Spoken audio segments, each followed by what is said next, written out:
بالله من الشيطان الرجيم.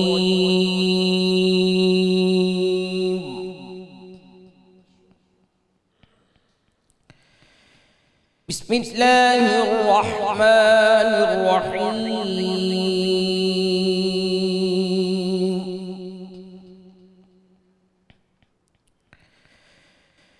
يا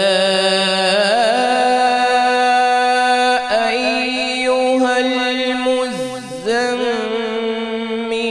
قم الليل إلا قليلا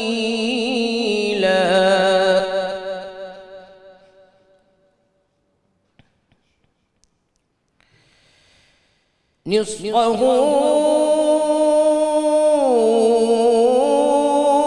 أو انقص منه قليلا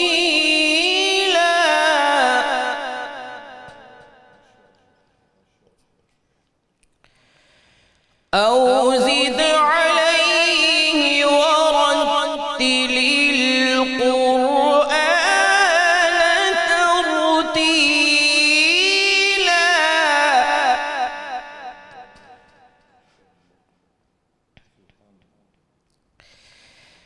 يا أيها المزمل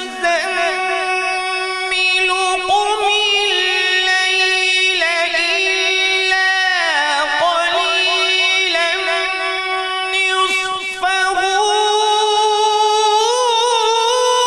أو انقص منه قليلا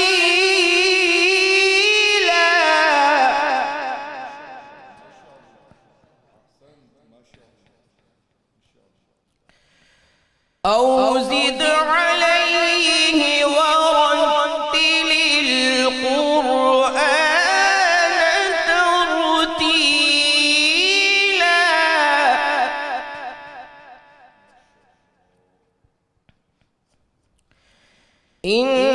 إنا سنلقي عليك قولا ثقيلا.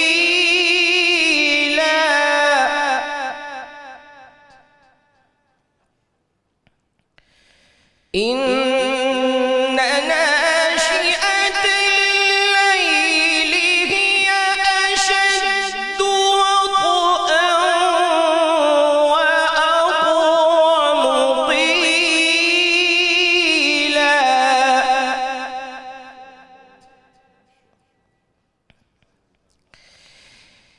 إن لك في النهار سبحا طويلا واذكر اسم ربك وتبتل إليه تبتيلا.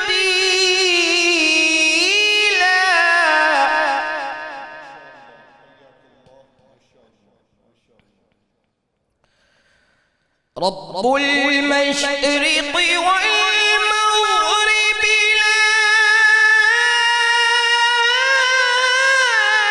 إله إلا هو فاتخذه وكيلا.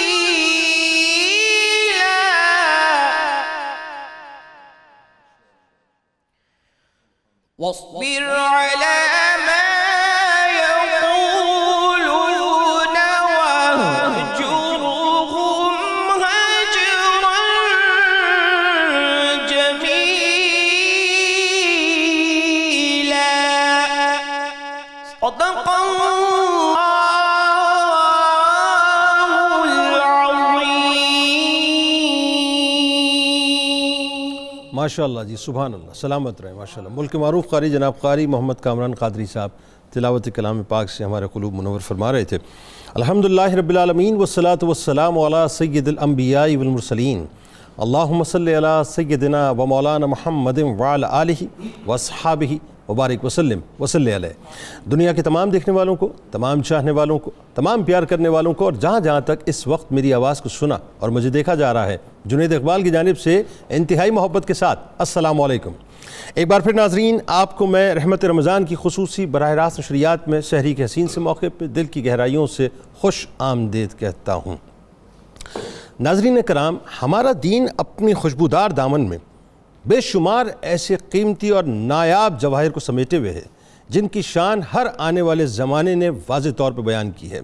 کچھ ہستیاں اپنے علمی اور روحانی قد کے اعتبار سے ایسی ہیں جن کو آج بھی صدیوں بعد تاریخ کے کرتاس انتہائی ادب و احترام سے رقم کرتے ہیں، جنہوں نے ناظرین تبلیغ دین، زہد و ورع، تقوی، پاکیزگی، عبادت و ریاضت اور مخلوق خدا کی خدمت کے ذریعے اللہ رب العزت کا قرب حاصل کیا، اور ایسا قرب حاصل کیا ناظرین کہ رہتی دنیا تک ان کی شان بیان کی جاتی رہے گی، جن کے تذکرے ایمان کی شاہراہوں کے مسافروں کو ایک خوشبودار راستے کا پتہ دیتے ہیں، اور جن کی سیرت تقوی کے متلاشیوں کے لیے منزل مقصود کی طرح ناظرین ایک رہنما بن کے نظر آتی ہے۔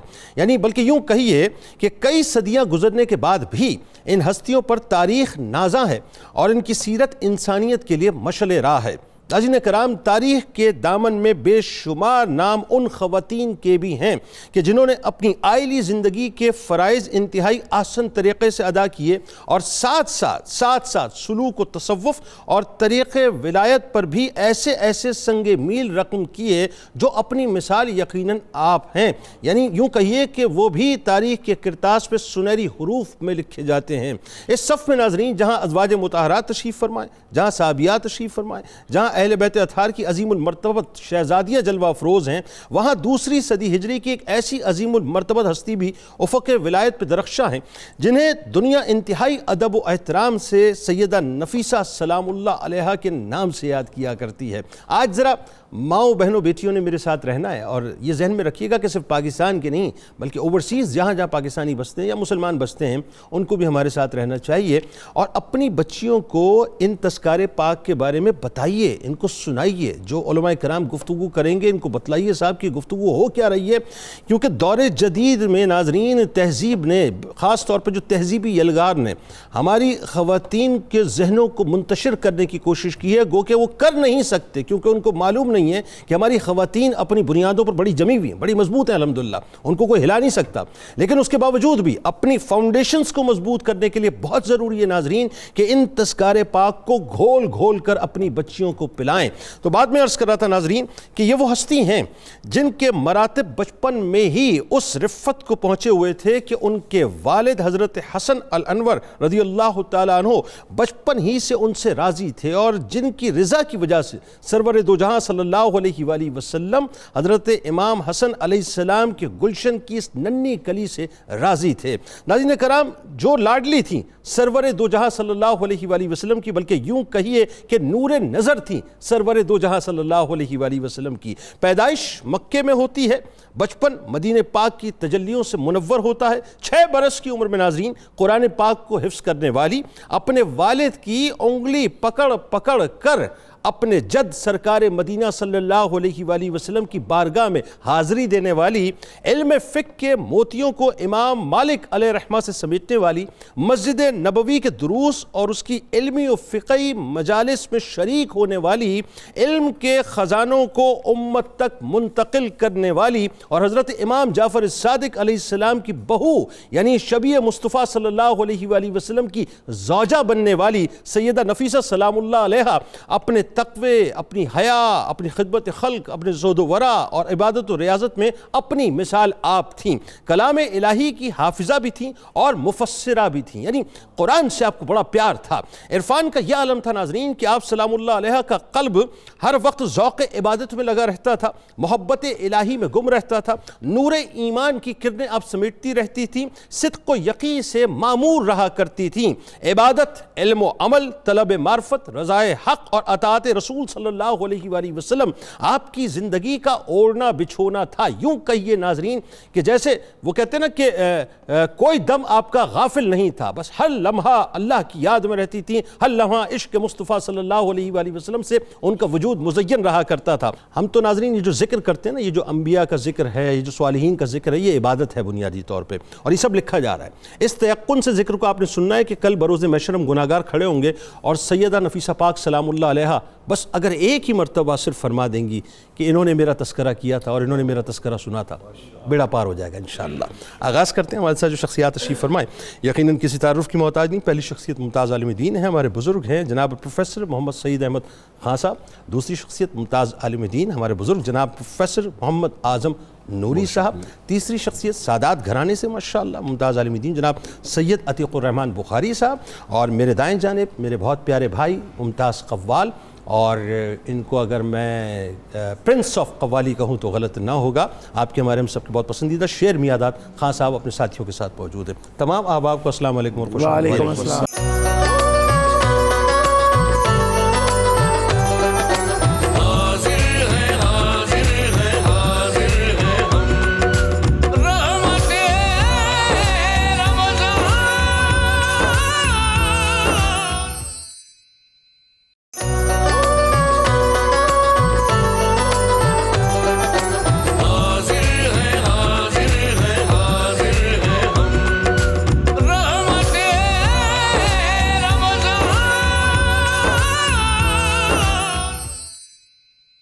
پروفیسر صاحب آغاز کیجئے. سب سے پہلے بتائیے حضرت نفیسہ سلام اللہ علیہا, آپ کا بنیادی خاندانی تعارف, کیا ہی عظیم الشان خاندان کے, اس سے بڑا کوئی خاندان نہیں, اور آپ کے بچپن کے حالات و واقعات آغاز کیجئے. بسم اللہ الرحمن الرحیم. اللہم صلی علی محمد کما تحب و ترضی. جنید اقبال صاحب, جس طرح آپ نے ذکر کیا کہ مغفرت کا عشرہ, اللہ کی طرف سے برستی رحمتیں, اور اس میں ایسا پیارا ذکر, اتنا خوبصورت تذکرہ, تو مجھے یہ بات یاد آتی ہے کہ رحمت حق بہانہ می طلبد. واہ, رحمت حق بہانہ می طلبد. اللہ. یقیناً یہ میرے لیے, آپ کے لیے, دیکھنے والوں کے لیے اللہ تعالیٰ کی رحمت سے اپنے دامن کو بھرنے کا ایک بہانہ ہے. کوئی دوسری رائے نہیں ہے اس میں. حضرت شیخ عبدالحق محدث دہلوی رحمۃ اللہ علیہ فرماتے ہیں کہ جب ہم کسی کا ذکر کرتے ہیں تو یہ اس طرح ہے گویا ہم ان کی محفل میں بیٹھے ہوئے. اللہ اکبر, اللہ اکبر. اگر ہماری یہ خوش نصیبی کہ ہمیں اتنی مقدس ہستیوں کی صحبت میسر آ جائے تو یقینی طور پر یہ ہمارے لیے آخرت کا ایک بہت بڑا تحفہ ہوگا. سبحان اللہ, سبحان اللہ. ہم جس ہستی کا ذکر کر رہے ہیں وہ نفیسۃ العلم بھی ہیں اور معرفہ بھی. واہ واہ واہ, سبحان اللہ, سبحان. کیا کیا. اگر وہ عابدہ ہیں تو عالمہ بھی ہیں. واہ. اگر وہ زاہدہ ہیں تو مفسرہ بھی ہیں. سبحان اللہ, کیا کہنے. اگر وہ طیبہ ہیں تو محققہ بھی ہیں. واہ واہ. ان کی ایک ایک خوبی, اور ایسا کیوں نہ ہو, ذرا تصور میں لائیے کہ پڑپوتی کس کی ہیں. واہ واہ واہ, سبحان اللہ. حسن مجتبیٰ علیہ السلام. سبحان اللہ. وہ حسن مجتبیٰ علیہ السلام کے جن کے بارے میں ہمارے آقا علیہ الصلاۃ والتسلیم نے فرمایا انہو ریحانتی فی الدنیا. یہ میرا حسن میری دنیا میں میری خوشبو ہے. واہ, سبحان اللہ. یہ وہ حسن مجتبیٰ ہیں کہ جن کو آقا علیہ السلام سے یہ عظمت ملی کہ سیدہ شباب اہل جنہ, اللہ, جنت کے جوانوں کے سردار. اللہ. یہ وہ حسن مجتبیٰ ہیں. ذکر ہے نفیسہ طیبہ کا, پاک خاتون کا, حسن علیہ السلام کی پڑپوتی کا, کہ جن کے دادا کو اللہ کے نبی علیہ السلام یہ فرما رہے ہوں اے اللہ میں ان سے محبت کرتا ہوں, تو بھی ان سے محبت. اللہ اکبر, اللہ اکبر, اللہ. پھر اس سے اوپر جائیں علی ابن ابی طالب. اللہ اکبر. گھرانہ سیدہ فاطمۃ الزہرا سے. اللہ اللہ اللہ اللہ. ان کی عظمتوں کا ذکر ہماری زبانوں سے ادا ہو سکے, ای خیال است و محال است. ہم یہ دیکھتے ہیں کہ یہ گھرانہ حضرت حسن الانور حضرت زید کے بیٹے، ٹھیک، ان کے گھر میں ہیں حضرت زینب، انہیں اللہ عطا فرماتا ہے سیدہ نفیسہ، اور یہ حالات ایسے بنتے ہیں کہ آپ مکہ مکرمہ میں 145 ہجری میں اس دنیا میں تشریف لاتی ہیں۔ اللہ اکبر۔ وہاں قیام کے دوران جب حاکم وقت حضرت حسن کو مدینہ منورہ کی امارت عطا کرتے ہیں تو 5 برس کی عمر میں آپ اپنے والد کے ساتھ مدینہ منورہ آ جاتی ہیں۔ اللہ اکبر۔ اور جنید اقبال صاحب مدینہ منورہ آنے کے بعد اس خاندان نے نبی رحمت صلی اللہ علیہ وسلم کی حیات بعد الممات کا جو ایک عمدہ تصور امت کو عطا کیا ہے، ہم تو اس پر ان کا شکر ادا نہیں کر سکتے۔ بے شک بے شک۔ یہ وہ گھرانہ ہے کہ بات بات پر در رسول پر حاضر ہوتے ہیں اللہ، اور وہاں سے ان کی مشکلات حل ہوتی رہتی۔ کیا کہنے، سبحان سبحان اللہ۔ خاندان کے ان پاکیزہ نفوس نے کتنے خوبصورت انداز میں قیامت تک آنے والے اہل ایمان کو رسول اکرم رحمت عالم صلی اللہ علیہ وسلم کی اس عظمت سے روشناس کیا۔ اللہ اکبر۔ اب حسن الانور چونکہ گھرانہ ہے حسن مجتبیٰ کا، وہ تو آگے نسبت جڑتی ہے امام جعفر صادق رضی اللہ عنہ سے، وہ ایک اور وہ تو کیا بلندیاں نور علی نور والی بات ہے، لیکن آپ پوتے، اچھا حضرت حسن الانور جو ہیں پوتے ہیں حضرت امام حسن مجتبیٰ علیہ السلام، زید کے بیٹے ہیں، بالکل زید ٹھیک، الابلد بیٹے ہیں بالکل ٹھیک۔ امام حسن مجتبیٰ۔ مکہ شریف میں آپ کا قیام تھا؟ مکہ شریف سے آپ مدینہ منورہ آ گئے ہیں، 5 برس کی آپ کی عمر ہے، کیونکہ آپ پیدائش حضرت نفیسہ سلام اللہ علیہ کی مکہ شریف مکہ میں ہوتی۔ ٹھیک ہے۔ اب مدینہ منورہ آنے کے بعد حضرت حسن الانور کا معمول کیا ہے؟ معمول بڑا زبردست۔ نماز فجر کی ادائیگی کے بعد انہوں نے روضہ رسول صلی اللہ علیہ وسلم پر حاضری دینی ہے۔ اللہ، دنیا والوں، اگر حاضری کا کوئی فائدہ نہیں تو حسن مجتبیٰ کا یہ پوتا کیوں حاضر ہو رہا ہے؟ اور روز کا معمول، اور پھر یہ کہ باپ ہونے کے ناطے بیٹی کو عظمتوں کی بلندیوں پر پہنچانے کے لیے ان کی انگلی پکڑ کر ان کو بھی روضہ اطہر پر لے جاتے ہیں، مواجہ کے سامنے، مواجہ کے سامنے ہائے لا کر۔ ہائے ہائے۔ اور اپنے اس معمول میں ایک دن رسول اللہ کی بارگاہ میں عرض کنا نظر آتے ہیں کہ یا رسول اللہ صلی اللہ علیہ وسلم، میں اپنی اس بیٹی سے راضی ہوں، ہائے ہائے ہائے، میں اس بیٹی سے خوش ہوں، آپ بھی راضی ہو جائیے۔ اللہ اللہ اللہ۔ حضور علیہ السلام کی بارگاہ میں یہ عرض کرنا کہ آپ بھی ان سے راضی ہو جائیں، اور پھر انہیں خواب میں حضور سید عالم صلی اللہ علیہ وسلم یہ خوشخبری سنائیں کہ اے حسن الانور، تمہاری اس پیاری بیٹی سے میں بھی راضی ہوں، اور تمہیں خوشخبری ہو کہ میرا اللہ بھی ان سے راضی ہے۔ اللہ اکبر۔ رسول کا راضی ہونا یا اللہ کا راضی ہونا ہے؟ ہاں۔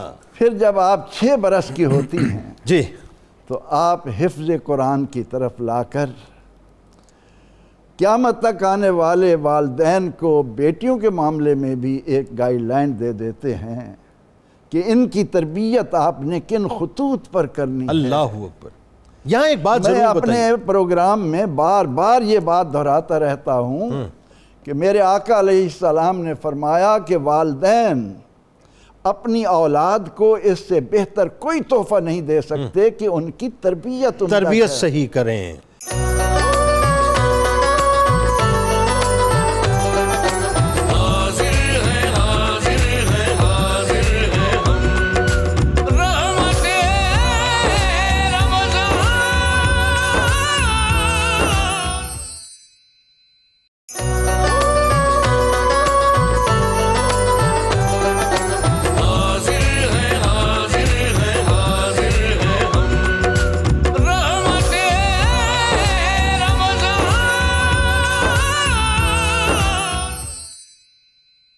اسم بمسمہ، آپ کردار کی بھی نفیسہ، سبحان اللہ، آپ اتوار کی بھی نفیسہ، کیا بات، سبحان آپ تقوی کی بھی نفیسہ، کیا بات، آپ علم کی بھی نفیسہ، ماشاءاللہ، آپ عرفان کی بھی نفیسہ، آپ معرفت کی بھی نفیسہ، ماشاءاللہ، آپ تصوف کی بھی نفیسہ، ماشاءاللہ، اور آپ حسب النسب کی بھی نفیسہ۔ کیا بات، اب ذرا یہ بتائیے کہ حضرت نفیسہ سلام اللہ علیہ کا امام جعفر صادق علیہ السلام کی بہو بننے کا جو ایک پورا منظرنامہ ہے وہ ذرا بیان کیجئے کہ جہاں حسنی حسینی ایک سنگم جو ہے پیدا ہو رہا ہے، اور دوسرا آپ کے شوہر حضرت اسحاق رضی اللہ تعالیٰ عنہ کا جو مقام و مرتبہ تھا، بتائیے ذرا وہ کیا واقعہ ہوا؟ سبحان اللہ، سبحان اللہ، بہت شکریہ جنید بھائی۔ بسم اللہ الرحمن الرحیم۔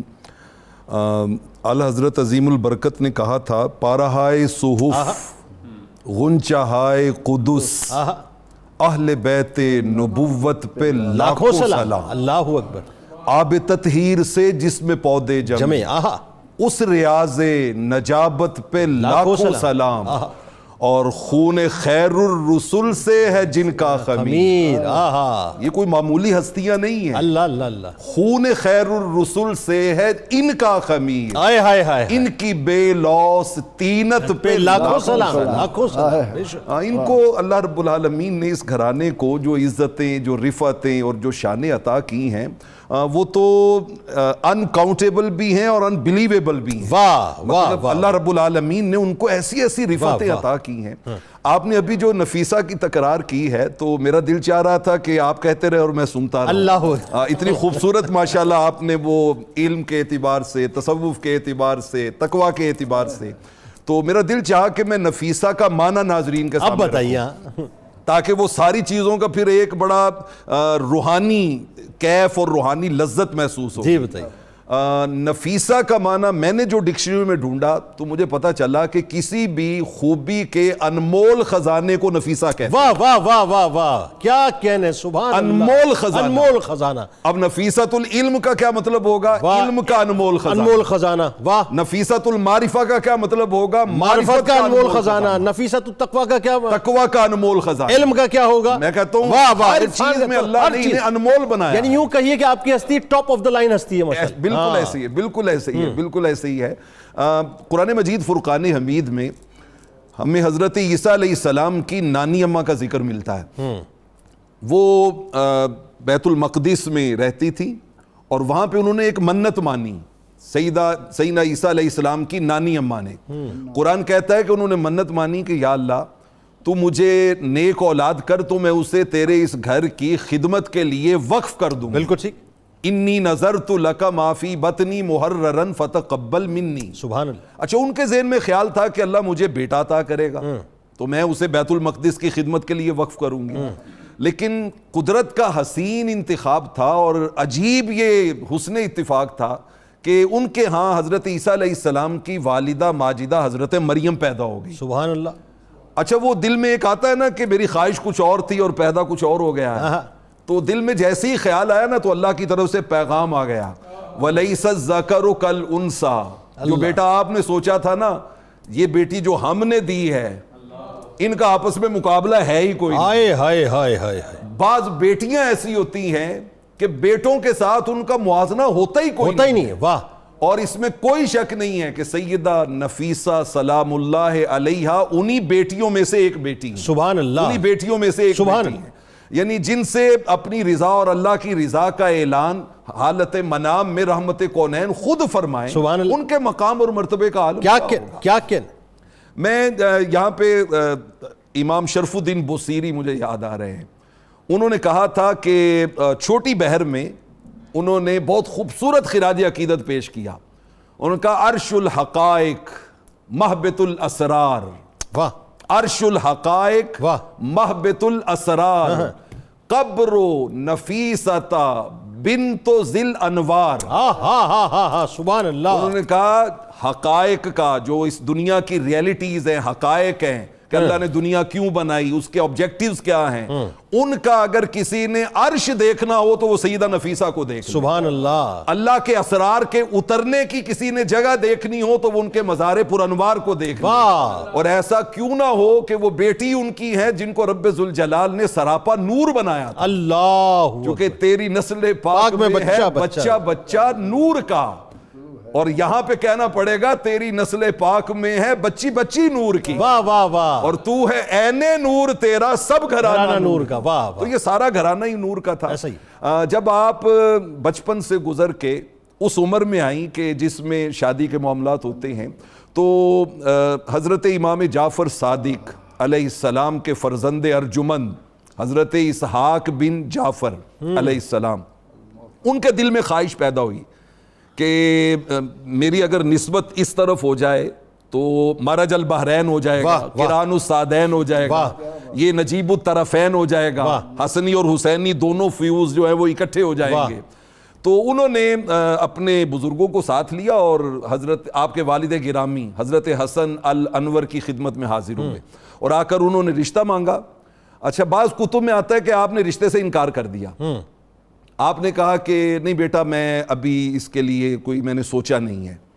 اچھا، جیسے ہی انکار ہوا تو حضرت اسحاق الموتمن آپ گھر نہیں گئے، آپ مرنے کی طرف دیکھ نہ جینے کی طرف دیکھ، واہ، جب چوٹ لگے دل پہ مدینے کی طرف مدینے کی طرف دیکھ، واہ واہ، قبر مصطفیٰ صلی اللہ علیہ وسلم پہ حاضر ہوئے اور آ کے وہیں پہ بیٹھ گئے اور عرض کرتے ہیں یا رسول اللہ، یا حبیب اللہ، میں یہ خیرات لینے کے لیے گیا تھا لیکن انکار ہو گیا ہے، اب میں اپنا معاملہ انما اشکو بسی الیکا، آپ کے سپرد کرتا ہوں۔ اچھا، یہ کہہ کے گھر کو واپس آ گئے۔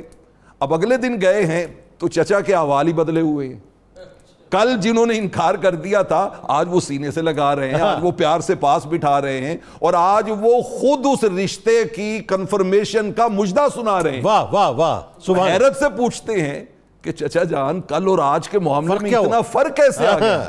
ان کا رات خواب میں رحمت کونین تشریف لائے تھے اللہ، اور انہوں نے حکمن کہا تھا کہ میری بیٹی نفیسہ کی شادی میرے بیٹے اسحاق کے ساتھ، اللہ اکبر، اللہ۔ بات آگے بڑھاتے ہیں، صحیح صاحب یہ بتائیے، اب حضرت نفیسہ پاک سلام اللہ علیہ بچپن سے ظاہر ہے جو وہ یوں کہیے کہ ان کے خمیر میں، ان کی بنیادوں میں ان کے والد گرامی جو خاص طور پہ مواجہ کی حاضریاں، یعنی یوں سمجھ لیجئے کہ اس کی پلانٹیشن کر رہے تھے ان حاضریوں کی، اور پھر ظاہر ہے بچپن ہی سے جو ترائی ہو رہی تھی آپ کی شخصیت کی، وہ زہد پہ، وہ عبادات پہ، وہ خوف خدا پہ ہو رہی تھی۔ تو جب عالم شباب ہوگا تو کیا ذوق عبادت ہوگا، کیا تقوی ہوگا، کیا پرہیزگاری ہوگی، بتائیے ذرا۔ بسم اللہ الرحمن الرحیم۔ جنید بھائی، میں تو کہتا ہوں مقبول مجلس میں بیٹھنے کا شرف حاصل ہوا۔ آپ کا انٹرو، شیر میاں داس صاحب کی قوالی، پروفیسر صاحب کا اور قبلہ نوری صاحب کا اتنا خوبصورت بیان، تو آج میں بھی دامن پھیلا کے ایک جملہ کہتا ہوں کہ تشنا لب چڑیا کے منہ میں گھر نمی آ جائے گی، تشنا لب چڑیا کے منہ میں گھر نمی آ جائے گی، تیرے عطائے کرم میں کیا کمی آ جائے گی۔ اور اسی پیغام کو آگے بڑھائیے نا۔ بعض لوگ عبادت کرتے ہیں اور ان کو عبادت کرنے کا لطف آتا ہے، کچھ نفوس قدسیہ ایسی ہیں جب عبادت کرتی ہیں تو عبادت کو بھی مزہ آ جاتا ہے۔ واہ واہ واہ، اور ایک ہے عبادت کرنا اور ایک ہے عبادت کرنے کا حق ادا کرنا۔ واہ، میں صرف اس پوری تاریخ کو آپ کی خدمت میں رکھوں جس طرح نوری صاحب نے سیکوینس باندھا ہے کہ صحن ابی طالب ہے، پہلی دعوت ہے، سرکار دو عالم صلی اللہ علیہ وسلم نے پوری عبادات بیان کرنے کے بعد اعلان کیا کون ہے جو میرے ساتھ چلے گا، کون ہے جو میری اطاعت کرے گا۔ اب وہ اطاعت گھر کے اندر بھی ہے، گھر کے باہر بھی ہے۔ وہ عبادات جنہیں ہم نماز، روزہ، زکوٰۃ اور حج کہتے ہیں، تلاوت قرآن کہتے ہیں، وہ بھی ہیں، اور اگر دین کے لیے برسر پیکار ہونا ہے تو وہ بھی ہے۔ تاریخ کے کتنے سنہری الفاظ آج میری سماعتوں سے آپ کی محبت میں ٹکرائیں تو میں عرض کروں فقام علی علیہ السلام، ابھی کوئی نہیں اٹھا، جناب علی المرتضیٰ شیر خدا اٹھ کے کھڑے ہو گئے۔ اور کیفیت کتنی خوبصورت ہے، کہا کیفیت یہ ہے 9-10 سال عمر ہے، وَكَانَ أَصْغَرُهُمْ سِنًّا وَأَحْمَشُهُمْ سَاقًا وَأَقَلُّهُمْ مَالًا۔ ظاہراً تو آپ کی عمر کم ہے، باطناً تو موازنہ ہی کوئی نہیں ہے نا، ظاہراً پنڈلیاں کمزور ہیں، ظاہراً مال نہیں ہے۔ حضرت علی اٹھ کے کیا کہتے ہیں؟ کہتے ہیں فدا کا ابی و امی و روحی و جسمی و جسدی و شبابی و اولادی یا سیدی یا رسول اللہ صلی اللہ علیہ وآلہ وسلم۔ اے میرے نبی، آپ کے قدموں پر میرے بابا قربان، آپ کے نام پر میری ماں قربان، میں قربان، میری جوانی قربان، میری اولاد قربان ہو جائے۔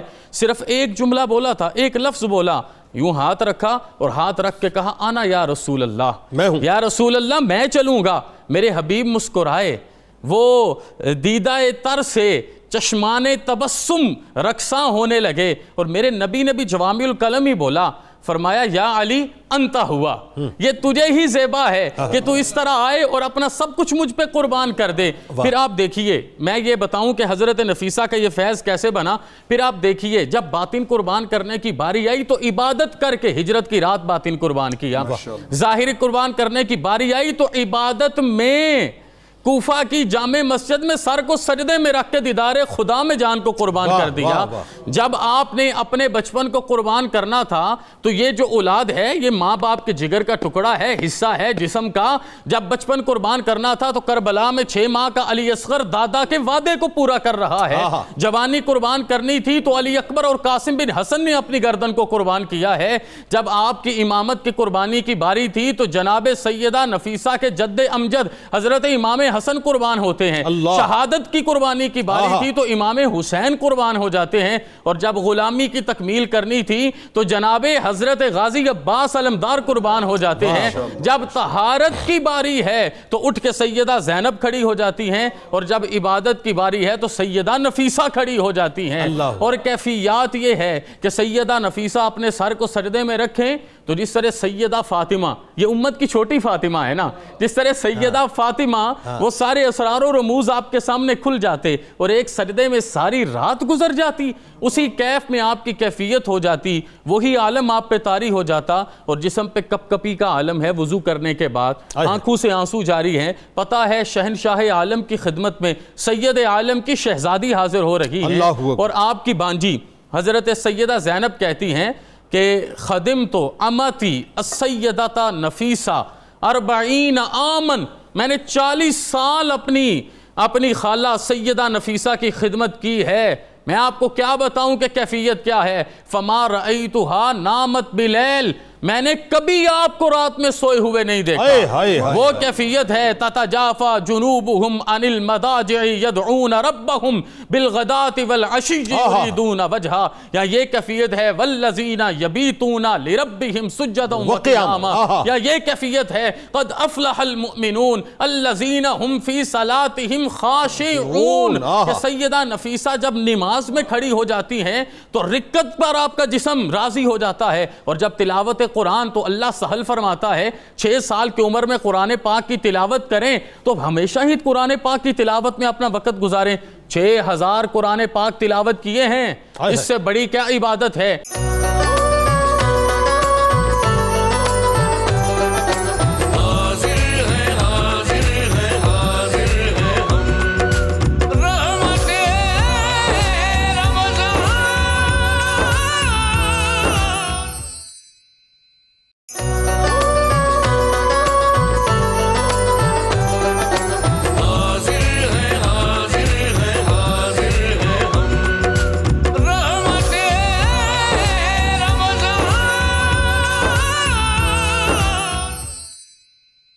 پروفیسر صاحب اب ذرا یہ بتائیے کہ حضرت نفیسہ پاک سلام اللہ علیہ کے جو حج کی کیفیات ہم پڑھتے ہیں وہ بھی انتہائی مختلف ہیں، ایسا لگتا ہے کہ بالکل امام حسن علیہ السلام کے حج کی کیفیات آپ کے اندر منتقل ہوئی ہوئی ہیں۔ دوسرا، جو عباسی خلیفہ منصور نے ظاہر ہے جو آپ کے گھرانے پر ظلم و ستم کیا، قید و بند کی صحبتیں آپ کے والد کو برداشت کرنی پڑیں، پھر سرکار علیہ السلام کے اذن سے مصر آپ کی آمد ہوتی ہے، اور جو شاندار استقبال اہل بیت کی محبت میں وہاں کے لوگوں نے کیا ہے، وہ منظرنامہ کیا تھا؟ سیدہ نفیسہ طاہرہ جن کے وجود کا ایک ایک بال طہارت میں رنگا ہوا ہے، سیدنا امام حسن علیہ السلام کا یہ ارشاد کہ اِنَّا لا تحل لنا الصدقہ، کہ ہم وہ ہیں کہ ہمارے لیے صدقہ حلال ہی نہیں ہے۔ اللہ طیب و طاہر، یہ مقدس ہستیاں، اب جب آپ کی بھتیجی حضرت زینب رضی اللہ عنہا کے حوالے سے دیکھتے ہیں کہ آپ 40 سال تک کبھی بھی روزہ چھوڑا نہیں ہے، اللہ، اور وہ فرماتی ہیں کہ آپ افطار کے وقت اگر کچھ لیتی تو 3 دنوں میں کچھ لیتی، ورنہ آپ کچھ نہیں کھاتی پیتی۔ اللہ اکبر، 3 دن میں ایک مرتبہ 3 دن میں ایک مرتبہ۔ آئے ہائے، اور یہاں کیفیت وہی نظر آتی ہے کہ ہو یطعمنی و یسقینی، میرا رب مجھے کھلاتا ہے، میرا رب مجھے پلاتا ہے۔ آئے ہائے، اب ظاہری طور پر آپ کا اس انداز سے زندگی بسر کرنا، اور ساتھ ہی ساتھ حضرت زینب ایک اور رنگ بھی بیان کرتی ہیں، وہ آپ کی بھتیجی ہیں، یحییٰ کی بیٹی ہیں، فرماتی ہیں کہ آپ جہاں عبادت کرنے کے لیے بیٹھتی ساتھ ہی ایک ٹوکری رکھ دیتی خالی، اچھا وہ کیوں؟ اور اس کے بعد آپ کی خدمت میں جو کوئی جو مانگنے آتا اس میں سے نکالتی اس کو دے دیتی۔ آہا، سبحان اللہ، یعنی سخاوت بھی چل رہی ہے اور عبادت بھی چل رہی ہے، ٹوکری اور خالی عبادت بھی رکھی سخاوت ہے، ہے، اور سخاوت اور کی جب عبادت۔ بھی اس سے ہاتھ ڈالتے ہیں جو چیز طلب کرنے والا آتا ہے اس کو دے دیتے ہیں۔ واہ، زینب واہ۔ کہتی ہیں کہ میں نے ایک دن عرض کیا کہ حضور یہ کیا، امی جان یہ کیا، پھوپھی جان یہ میں کیا منظر دیکھ رہی ہوں؟ فرمایا کہ بیٹی تم نہیں جانتی، جو اپنے آپ کو اللہ کے سپرد کرتا ہے اللہ اس کا ہو جاتا ہے، واہ واہ واہ، سبحان اللہ سبحان اللہ، کیا جب اللہ ہو جائے تو پھر کس چیز کی کمی رہتی ہے۔ آپ نے اپنی زندگی میں 30 حج کیے، 30 حج کیا آپ نے، اور وہ سب پیدل، یہ کیسی بات ہے، یعنی کتنا فاصلہ ہے، یہ کیسی بات ہے؟ اور اس عمر میں بھی 30 سال حج کرنا کوئی آسان نہیں ہے۔ آپ سے کہا جاتا ہے کہ آپ سوار ہو جائیں تو آپ اس کے جواب میں کہتی ہیں کہ لوگوں کیا تم نے نہیں دیکھا میرے چچا حسین کس طرح حج کرتے تھے؟ اللہ اکبر، اللہ اکبر، اللہ اکبر، جب میرے چچا حسین رضی اللہ عنہ یہ فرمایا کرتے تھے کہ میں اللہ کے گھر سوار ہو کر جاؤں، اللہ اکبر، اللہ اکبر، یہ مجھے گوارا ہی نہیں۔ اللہ اکبر، جب انہوں نے یہ گوارا نہیں کیا تو ان کی نسل پاک سے میں کس طرح گوارا کر سکتی ہوں کہ اللہ کے حضور جاؤں اور سوار ہو کر، اللہ، اور پھر وہاں پر محافل میں جس طرح علوم بانٹتی لوگوں کے اندر۔ اب دوسری بات جب ہمارے سامنے آتی ہے کہ مدینہ منورہ میں آپ کے والد گورنر ہیں، امیر ہیں مدینہ منورہ کے، اور یہ وہ پاکیزہ گھرانہ ہے کہ جہاں بھی کھڑا ہے لوگوں کے دل اور آنکھیں ان کی راہوں میں بچھ رہی ہیں، آہا، اور خلفاء کو یہ بات گوارا نہیں کہ ہمارے ہوتے ہوئے ان کے ساتھ لوگوں کی عقیدت، اور پھر وہ ظلم و ستم پر اتر آئے، اور آپ کو جب مدینہ منورہ چھوڑنا پڑا تو آپ نے تہیہ کر لیا کہ اب ہم مصر جائیں گے۔ ٹھیک ہے، آپ کی یہاں سے روانگی کا علم جب اہل مصر کو ہوتا ہے تو دنیا نے دیکھا کہ کس کو اتنا پروٹوکول مصر والوں نے آپ کے سوا دیا ہو، اللہ اکبر، مرد ہیں یا عورت، چھوٹے ہیں یا بڑے، وہ تمام کے تمام حضرت سیدہ نفیسہ سلام اللہ علیہا کے استقبال کے لیے گھروں سے باہر آ جاتے ہیں، اللہ اکبر، گلیاں ان سے بھری ہوئی ہائے ہیں، ہائے، وہ آپ کو انتہائی شوق اور محبت کے ساتھ وہ اپنا نصیبہ جگا رہے ہیں کہ اللہ تعالیٰ نے ہم پر یہ کرم کیا ہے کہ حضور سید عالم صلی اللہ علیہ وسلم کی آل پاک میں سے، اور طہارت کا اتنا اعلیٰ نمونہ کہ مسلسل روزہ بھی ہے اور 3 دن میں 1 مرتبہ کچھ کھانا ہے، ان کو کسی سے کیا لالچ ہو سکتا ہے، کسی سے کیا طلب ہو سکتی ہے؟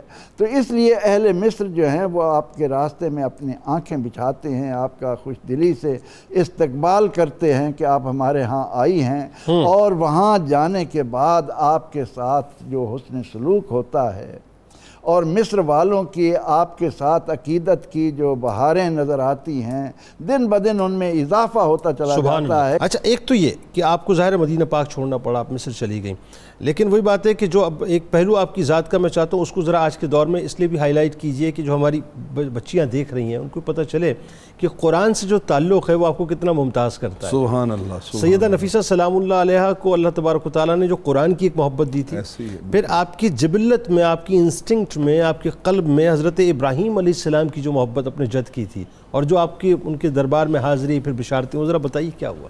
جنید بھائی اللہ رب العالمین آپ کو سلامت رکھے. آپ سیدہ پاک کی سیرت کے حوالے سے جن پہلوؤں کو ہائی لائٹ کر رہے ہیں وہ یقیناً آج کی ینگ جنریشن کے لیے اس میں سے لینے کا بہت زیادہ اس کے لیے مواد موجود ہے انشاءاللہ اور وہ اپنی راہوں کو اس نور سے روشن کر سکتے ہیں انشاءاللہ اگر وہ اس کی طرف توجہ دھیان کریں. ایسے ہی سورہ یاسین کے پہلے رکوع میں اللہ نے 2 گروہوں کا ذکر کیا ہے. اچھا وہ کیا؟ یہ میں ناظرین کے لیے عرض کرنا چاہوں گا, ایک خوش نصیب گروہ اور ایک بد نصیب اور بدبخت گروہ. خوش نصیب گروہ وہ پہلے میں بد نصیب گروہ کی بات کرتا ہوں. اللہ رب العالمین نے فرمایا سواء علیہم انذرتہم ام لم تنذرہم لا یؤمنون. محبوب انہیں آپ ڈرائیں نہ ڈرائیں, حق سنائیں نہ سنائیں, انہیں قرآن بتائیں نہ بتائیں, انہوں نے ماننا نہیں ہے. یہ بد نصیب لوگ ہیں.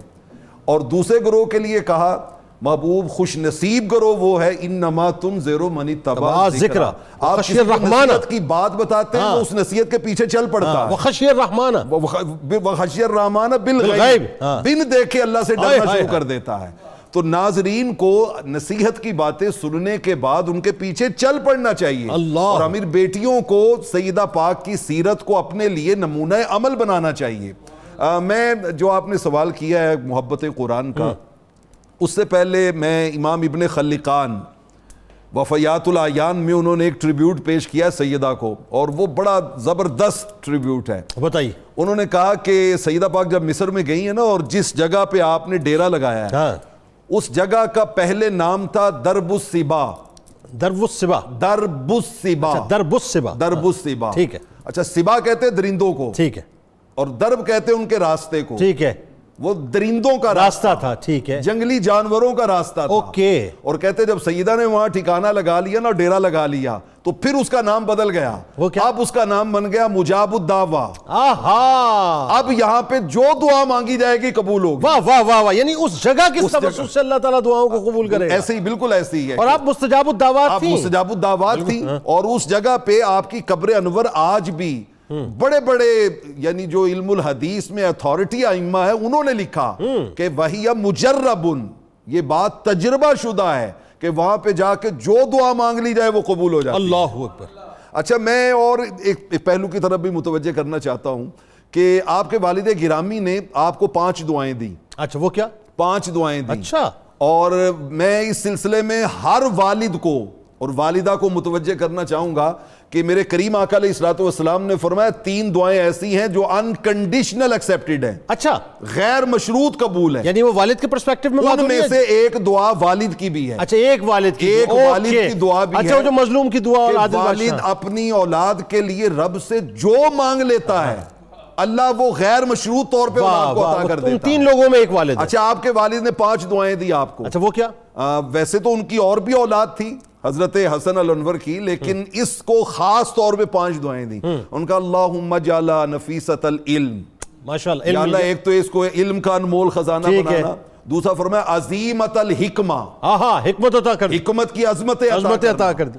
جلیلت القدر, عزت و شان کی عظمت عطا فرمانا, رفعت عطا فرمانا. اور آگے فرمایا قویت الدین, دین میں قوت عطا کرنا. اور آگے فرمایا کاملت الیقین, کامل عطا کرنا, یقین کامل عطا کرنا. اچھا وہ 5 دعاؤں کا آپ کو فیض ایسا ملا ہے کہ پھر تلاوت قرآن. حضور کی بارگاہ میں ایک سوال ہوا صلی اللہ علیہ وسلم. سر یہ تو 5 دعاؤں کا مرکہ اور مرصع نظر آتی ہے. بالکل ایسے ہی ہے, مرصع نظر آتی ہے. کیا خوبصورت بات ہے. آئیے جناب سید صاحب اب ذرا تھوڑا سا صاحب بھی ڈالیے اپنا. حضرت نفیسہ سلام اللہ علیہ کی کرامات بھی ایسی. دیکھیں ایک تو بات یہ ہے کہ ظاہر ہے کرامات, یہ لوگوں کو یہ ذرا سمجھ میں بھی بات سمجھ میں بھی آنی چاہیے, اور اب ذرا تھوڑا سمجھائیے گا بھی کہ یہ پیمانہ نہیں ہے. کم از کم ان شخصیات کے لیے یہ پیمانہ نہیں ہے, اور ہونا بھی نہیں چاہیے. اصل تو بات یہ کہ ان کی زندگی میں ان کا علم, ان کا تفکر, ان کی عبادات, ان کا تقوی, ان کا زہد, ان کی ڈیلیورنس, ان کا کردار, اور انہوں نے جو کچھ بھی امت کو دیا, یہ ہے اصل جس کو ہمیں ڈسکس کرنا چاہیے. لیکن آپ کی کرامات کا ایک عجیب پہلو مجھے یہ نظر آتا ہے کہ آپ کی کرامات کے اندر جو ہے نا وہ کنورژنز نظر آتی ہیں.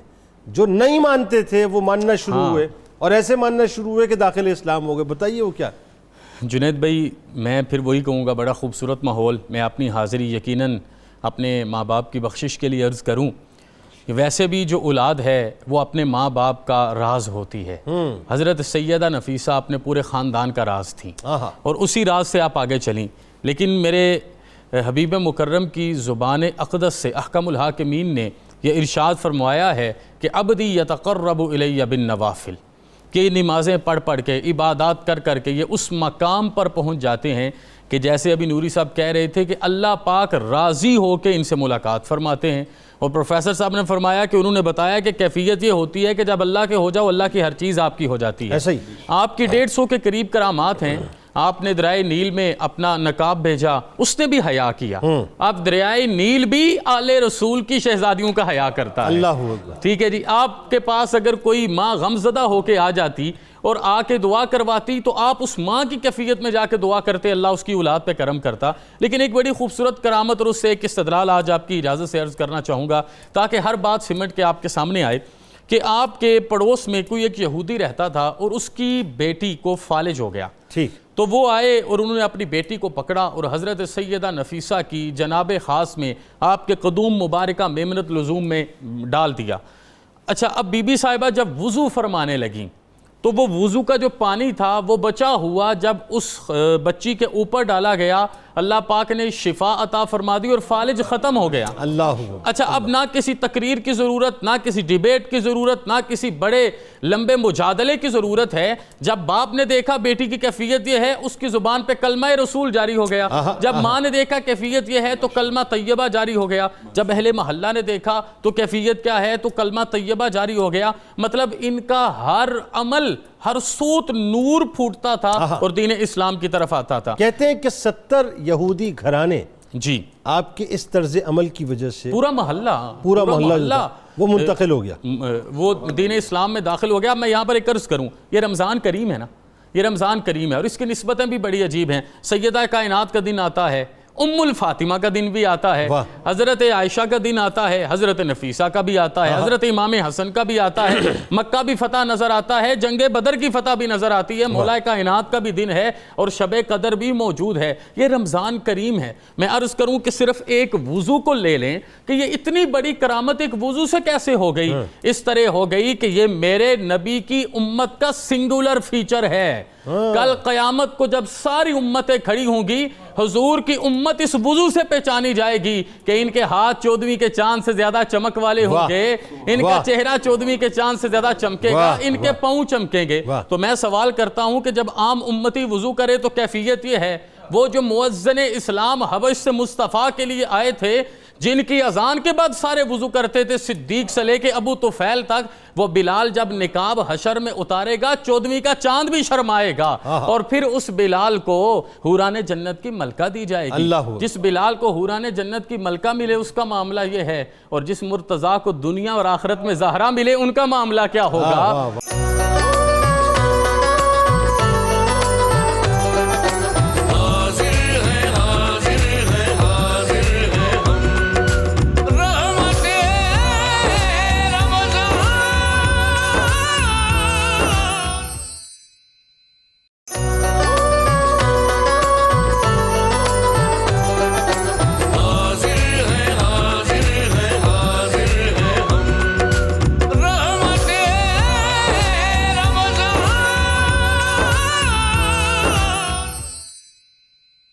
جن سے استفادہ کیا وہ انتہائی قداور شخصیات، اور پھر جہاں منتقل کیا آپ کے تلامذہ وہ کیا ہی شخصیات. اب اس میں امام شافعی علیہ رحمہ، اس میں ہمیں ذوالنون مصری علیہ رحمہ. پھر امام شافعی علیہ رحمہ کا تو جیسا تعلق، وہ تو ان کے جنازے تک کے معاملات وہ ایسے ہیں کہ وہ غیر معمولی معاملات. سبحان اللہ، سبحان اللہ، سبحان اللہ. میں ایک دو جملے آپ کی اجازت سے آپ کے اس سوال پہ عرض کرنا چاہوں گا. اصل میں جنید بھائی مسئلہ یہ ہے کہ وہ جو علامہ اقبال نے کہا نا بطولی باش، وہ اس زمانے کی ساری خواتین جو تھیں وہ بطولی اسوہ پہ چلنے والی تھیں، وہ اس پہ چلنے والی تھیں، اور وہ شروع ہی علم کی خیرات سے ہوتا تھا. وہ شروع ہی علم کی خیرات سے ہوتا تھا. تو جب علم ہوتا تھا جہاں پہ، وہاں پہ پھر شیطانی وسوسے یا شیطانی حملے جو ہیں وہ اندر نہیں آ سکتے. پھر وہ دروازے کے باہر ہی کسمسارا ہوتا تھا، وہ باہری کسمسارا ہوتا تھا، وہ باہری سر پٹکتا رہتا ہے. اور جب سے وہ بطولی اسوہ سے دور ہو گیا معاملہ، دیکھیں نا اس دور میں تو کمپٹیشن اتنا ہے کہ خواتین رحمت کونین کی بارگاہ میں آ کے کہتی ہیں کہ یہ قرآن میں ہمیشہ مردوں کا ہی ذکر آتا ہے، ہمارا کیوں نہیں ذکر آتا؟ بالکل ٹھیک۔ اور پھر قرآن میں وہ آیت اترتی ہے ان المسلمین والمسلمات والمومنین والمومنات والقانتین پوری ساری کیٹیگریز کو مردوں کے لیے الگ اور عورتوں کے لیے الگ بیان میرا کیا خیال جاتا ہے۔ شاید حضرت ام سلمہ سلام اللہ علیہ نے ام المومنین سیدہ ام سلمہ وہ عورتوں کی نمائندگی کرتے ہوئے آتی ہیں۔ تو اس دور میں دیکھیں نا کہ علم کے کتے پہاڑ تھے، بڑے بڑے پہاڑ تھے علم کے، کوہ صفا تھے۔ آپ نے سیدہ پاک اور امام شافعی علیہ رحمہ، دیکھیے عام طور پہ ہم علم کو دو کیٹیگریز میں بانٹتے ہیں، علم شریعت اور علم طریقت۔ بالکل ٹھیک ہے۔ آپ کی علمی وجاہت کا اندازہ اس بات سے لگا ہے کہ علم شریعت جس کو دیا ہے وہ امام شافعی ہے، اور جس کو علم طریقت دیا ہے وہ حضرت ذوالنون مصری ہے۔ واہ واہ واہ، یعنی وہ کتنی بڑی بڑی شخصیات، علم کے اور معرفت کے دونوں سمندر ایک جگہ، دونوں سمندر جو ہے وہ ایک ہی جگہ سے نصیب ہو رہے ہیں۔ شریعت والوں کو بھی فیض وہاں سے مل رہا ہے اور طریقت والوں کو بھی فیض وہاں سے مل رہا ہے، اور پھر طریقت والے یہ کہنے پہ مجبور ہو جاتے ہیں کہ ذوالنون مصری جو خود مستجاب الدعوات ہیں، وہ کہتے ہیں میں نے زندگی میں ان سے بڑا مستجاب الدعوات دیکھا نہیں ہے، ان سے بڑا مستجاب الدعوات نہیں دیکھا۔ اچھا، امام شافعی علیہ رحمہ کتنے بڑے امام ہیں، پورا مصر جو ہے وہ ان کی اقتداء کر رہا ہے، شوافے سارے، مطلب سارے شوافے ہیں، لیکن رمضان المبارک کی ان پر نور ساعتوں میں امام شافعی کی شدید خواہش ہوتی کہ میں اس مسجد میں قرآن کی تراویح میں امامت کروں اور قرآن سناؤں جہاں پہ خواتین میں سیدہ نفیسہ بھی پڑھنے والی۔ اللہ اکبر۔ اچھا، آپ تراویح میں تلاوت کرتے ہیں اور اس کے بعد سیدہ نفیسہ اس کے نکات، تفسیری نکات بیان کرتی ہیں۔ اچھا، اس کے تفسیری نکات بیان کرتی ہیں۔ کیا کمبینیشن ہے، کیا کمبینیشن بن رہا ہے کہ حضرت امام شافعی جو ہے وہ سیکھنے والے ہیں اور سیدہ نفیسہ سکھانے والے ہیں۔ یہاں تو یہ ہوتا ہے کہ جو امامت کرائے گا وہی خطبہ بھی پڑھے گا، وہی دعا کرائے گا، وہ ساری ڈومیننسی جو اس کی، اصل میں جہاں پہ علم ہوتا ہے نا جی، وہاں پہ پھر اس طرح کی چیزیں نہیں، کیا بات ہے، وہاں پہ علم کی جہاں خیرات۔ اچھا، اس کا مطلب یہ ہے کہ قطع کلام کی معذرت کی امامت جو ہے وہ حضرت امام شافعی علیہ رحمہ فرما رہے ہیں پیچھے اقتداء میں جو ہے خواتین بھی ہیں اور مرد بھی ہیں، مرد بھی ہے، بالکل ایسا ہی ہے نا۔ بالکل ایسا ہی۔ اچھا، اب آپ نے وہ ختم کیا، اب جو تفسیری نکات بیان کریں گی وہ سیدہ نفیسہ طاہرہ بیان اور سننے والے اس میں مرد بھی ہوں گے، اور ظاہر ہے وہ بھی سننے والے ہیں، وہ اس سے فیضیاب ہونے والے ہیں۔ اچھا، پھر امام شافعی علیہ رحمہ کا آپ کے ساتھ اتنا گہرا تعلق جڑ گیا کہ آپ ہمیشہ ان کی خدمت میں ایک درخواست کرتے۔ وہ کیا؟ آپ کہتے کہ سیدہ پاک جب میں دنیا سے جاؤں نا تو میرا جنازہ آپ کے گھر کے آگے سے گزرنا چاہیے اور آپ بھی میرے لیے بخشش کی دعا کرنے والوں میں شامل ہوں۔ اور پھر تاریخ نے دیکھا کہ امام شافعی علیہ رحمہ کا جب جنازہ گزرا اور وہاں پہ پڑھا گیا اور سیدہ نفیسہ نے بھی آپ کے لیے دعا کی، تو سارے جنازے میں جو اہل معرفت تھے وہ یہ کہتے تھے، وہ کہتے تھے جنازہ پڑھنے والے سارے جتنے آئے تھے ان کی بخشش ہوئی ہے امام شافعی کی وجہ سے، اور امام شافعی کی بخشش ہوئی ہے سیدہ نفیسہ کی وجہ سے۔ اللہ اکبر۔ اگر اجازت دیں تو وہ ایک بیچ میں ایک مسنگ کنیکٹیوٹی اس کو میں ذرا سے جوڑ دوں، اگر اجازت؟ وہ مجھے یاد پڑتا ہے کچھ اس طرح بھی تھا کہ جب آپ بیمار ہوئے تو آپ نے دعا کے لیے کہلا بھیجا، تو آپ نے شاید وہی لفظ سنانے لگا ہوں، میں وہی لفظ سنانے لگا ہوں، ملاقات جو ہے وہ زیادہ اچھی، وہ یعنی پہلے ہمیشہ جب آپ بیمار ہوتے تو آپ دعا کی درخواست کے لیے بھیجتے نا آپ کے پاس پیغام، تو آپ آگے سے کہتی اللہ اسے شفا دے، اور اب کی بار پیغام بھیجا تو آپ نے کہا شفا کی دعا نہیں مانگی، کہا احسن اللہ لقاءہ ومتعہ بالنظر الی وجہ الکریم، اللہ رب العالمین اس کو اپنی ملاقات کے حسین لمحات عطا کرے اور اپنے چہرہ نور کا دیدار عطا کرے۔ تو امام شافعی کہتے ہیں میں جان گیا۔ اچھا، یہ تعلق کی محبت ہی ہے کہ آج بھی سیدہ نفیسہ کے مزار پر انوار پر تب سے لے کے آج تک امام شافعی کے ہی شعر لکھے ہوئے ہیں۔ ذرا آخر میں، کیونکہ آپ نے تو روضہ پاک کی زیارت بھی کی ہے، دو جملوں میں ذرا وہ منظرنامہ اور پھر جو وصال کا ایک آپ کا خاص منظرنامہ ہے، یعنی وہ میں حیران ہوں کہ وہ جو روزے کی حالت میں تلاوت کلام پاک ہو رہی ہے، سورہ انعام کی آیات ہیں، آیات بھی وہ آپ کے لیے بشارتیں ہیں، پھر سرکار علیہ السلام کا خاص طور پہ خواب میں تشریف لا کر جو ہے مصر میں ہی، یعنی مصر والوں کو فیض عطا فرمانا، بتائیے وہ ذرا۔ جنید بھائی، بڑا کیفیت والا سوال آ گیا ہے۔ میں عرض یہ کروں گا کہ حضرت سیدہ نفیسہ کے انوار و تجلیات آج کے دن تک مصر پہ اسی طرح اتر رہے ہیں، کرم نواز ہیں، بنجر دلوں کو اسی طرح سیراب کر رہے ہیں جس طرح حضرت امام شافعی کے زمانے میں تھے۔ بے شک۔ میں اپنے سوال پر آتا ہوں اور عرض کرتا ہوں کہ آپ دیکھیے نا قرآن حکیم میں اللہ پاک فرماتے ہیں الذین تتوفاہم الملائکۃ طیبین، اور حضرت نفیسہ کو محبت حضرت ابراہیم سے ہے، اور جناب ابراہیم خلیل اللہ حضرت اسرائیل سے پوچھتے ہیں کہ جب کسی اللہ والے کی روح نکالنے آتے ہو، یہ جو ابھی حضرت امام شافعی کے لیے نوری صاحب نے سیدہ پاک کے الفاظ پڑھے ہیں، کیا کیفیت ہوتی ہے؟ کہا کہ اے اللہ کے نبی، جب میں کسی اللہ کے پیارے کی جان نکالنے آتا ہوں تو میں اتنا خوبصورت بن کے آتا ہوں، وہ میرے حسن پر اپنی جان قربان کر دیتا ہے۔ اچھا یہ کیفیت ہے، 30 سال سے روزے رکھ رہے ہیں، روزے کا عالم ہے، طبیب آ جاتا ہے، ظاہراً نبض ڈوب رہی ہے، یہ بستر مرگ نہیں ہے، یہ عالم استغراق ہے۔ واہ واہ واہ، یہ انوار و تجلیات میں اللہ کی رحمتوں میں اس وقت اپنے آپ کو بچھایا ہوا ہے۔ واہ۔ اس کیفیت میں طبیب کہتا ہے کہ انہیں کہیے آپ افطار کر لیجئے۔ آپ نے کہا اسے بتاؤ 30 سال سے میں نے روزہ اس لیے رکھا کہ جب میں بارگاہ الہ میں حاضر ہو جاؤں تو میں شکم کی کینات کے ساتھ خالی ہاتھوں میں 2 جہان کی نعمتیں لے کے اللہ کے حضور حاضر ہو جاؤں۔ اور آپ نے پتہ کیا فرمایا؟ اور اس شعر میں اتنی محبت اور اتنا غموز ہے، ڈوبتے جائیے، ڈیپتھ میں مزہ لیتے جائیے۔ آپ نے فرمایا اسرفو انی طبیبی، یہ طبیب جو ہے ادھر آیا ہے، اسے میرے سے دور لے جاؤ، ودعونی و حبیبی، مجھے اور میرے حبیب کو اکیلا چھوڑ دو۔ یقیناً یہ سماعت میں آ رہا تھا، یا ایتھا النفس المطمئنہ ارجعی الی ربک راضیۃ مرضیہ فادخلی فی عبادی وادخلی جنتی، وادخلی جنتی۔ اس لیے کیا مجھے اور میرے حبیب کو اکیلا چھوڑ دو۔ آگے پتہ کیا کہا؟